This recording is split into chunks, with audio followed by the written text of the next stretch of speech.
This is a fundamentally different type of technology. We literally have things we didn't even have a name for 2 years ago that are now running at full scale in production environments. What we saw just in a month was that generative AI was now going to be where anybody started to engage with a computer. The entirety of your business is going to fundamentally change to an AI-powered model. You've got to embrace a completely disruptive mindset around this. We had a decision to make at EY. Was this something that was going to happen to our people, or is this something that was going to happen with our people? Client zero means a couple of different things. First, we need to look at the services we provide to our clients and figure out how we disrupt them, as opposed to having them be disrupted for us. The client zero orientation, simply put, is just us drinking our own champagne, proving out these technology capabilities, proving out the people, process, and change management capabilities, and then bringing them to our clients. What credibility do we have to go talk about our clients transforming their businesses if we're not addressing what we need to do for us as an organization? We need to make sure that we have the world's most AI-savvy workforce. People are our business. We are this machine, this engine with all the information of people. So for us, having a proper training and making sure that we have the right education for our people to make sure that they're going to be out there in the market talking about AI, knowing how to use AI was important to us. One of the things we did that was super unique is we deployed a capability called EYQ. EYQ was the central exchange where all of our professionals, from senior partner to intern, start to engage with generative AI to be able to do their work more efficiently.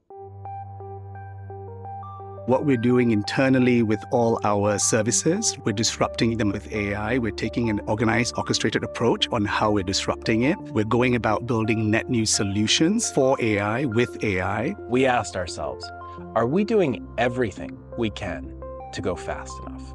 That led us to look for companies like Nuvalence, companies that bring deep software engineering expertise that can really supplement our teams and help us turn the crank even faster.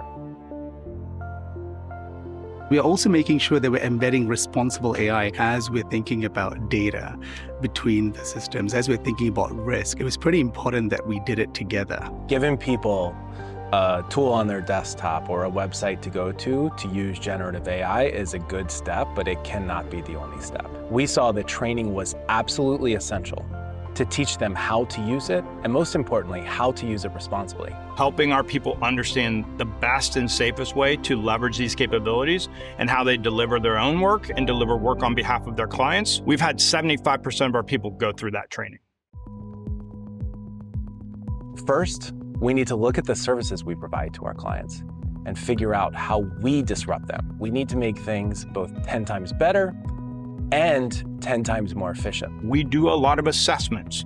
We help our clients manage risk.